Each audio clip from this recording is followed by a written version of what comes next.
Hi, it's Jason with Threefold Solutions, and today I want to share a quick tip with you on how to follow up with first-time donors using Planning Center People and Planning Center Giving.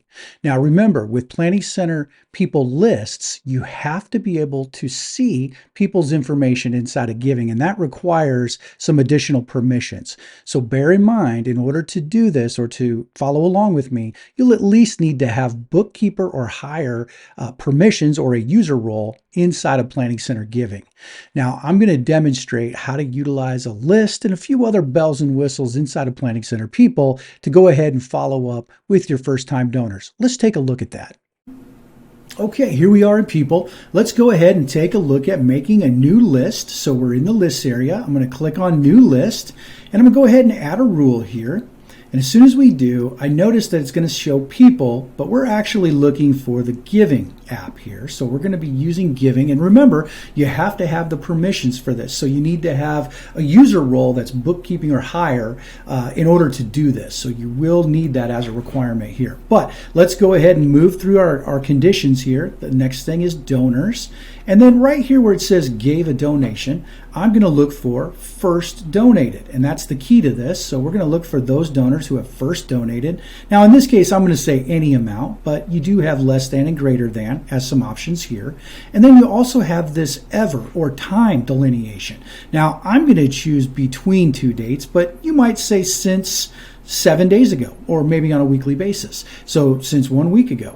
But in my instance, let's go ahead. I'm going to just put from January 1st, 2023 through, let's do December 31st, 2023. So during the year, and this is our sandbox account, so it's probably not going to have a ton of information, but I'm going to go ahead and submit the list. Let's go ahead and run it. And here we go. We've run the list, and now, like I said, we're probably not going to have a lot of information here, but we'll go ahead and work with this. So now that you've got people on your list, your first-time donors, you're going to go ahead and move over to something called automations. Now, automations allow you to take an action with the people on your list. Now, we've covered some of this in other videos before, so I won't go into a lot of detail here. But in this instance, I'm actually going to create an automation that's going to add people to a workflow. So the way that I do that is I select when a person is added to this list, People, we're going to go ahead and leave it on People, and then we're going to select Add to Workflow. Now, you will need to have created a workflow ahead of time. So I've gone ahead and created a workflow for first-time donor follow-up. We've talked about workflows in other videos before. If you haven't worked with those before, go watch one of those videos. They're really helpful. But in this instance, I'm going to just walk you through it as though you've already got a workflow. So I'm going to go ahead and choose first-time donor follow-up. That's the workflow that I want to send these people to. And what that allows me to do when I create this is it allows me to track or keep track of the people that I've reached out to. And the whole purpose of doing this is because maybe I want to send them a personal handwritten thank you for being a donor or for giving a gift. And I can do the exact same thing by just simply making a phone call. But the whole idea of using a workflow is the idea that I can track it and keep track of who I've contacted and who I haven't. So that's why I recommend using a workflow in this instance. Now, I'm going to go ahead and set this up. Now, you can choose to skip people who have already started or completed this workflow. I don't think you're going to get too many people that have given for the first time, but just in case, it's the next year or something along those lines. And then I'm going to go ahead and apply this action to the current members on this list. So I'll go ahead and create the automation and click Yes, Perform Action. It's super fast, so there we go. That's done.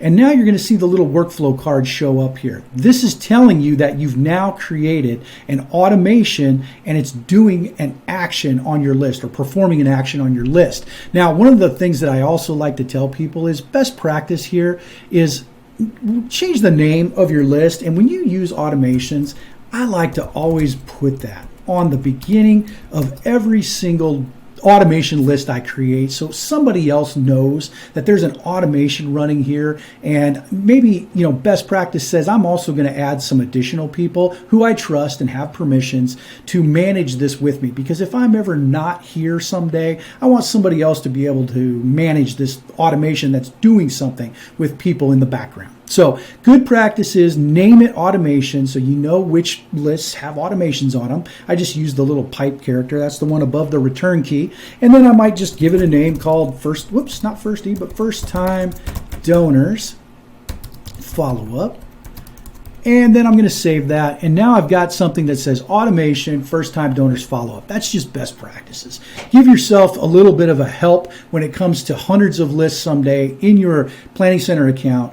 Go ahead, search the word automation, and now you'll find anything that's an automation that's doing something in the background. Okay, so that's just a best practice. Now, you may be thinking, how can I utilize this list if I'm actually going to send these people a handwritten note? Well, you could actually print out some Avery labels from your list. So if you go back over to results and you go to this little printer icon right here where it says print list, you can choose from the drop down Avery address labels for individuals. Now, I have it set to PDF as a default. I'm going to choose HTML real quick here. The idea behind that is just so I can proof it before I actually print it out. But if I want to print it, I'll probably choose PDF. So go ahead and click generate. You're going to see a little progress bar here. And then right above your list is this little link here to your report. Click on that.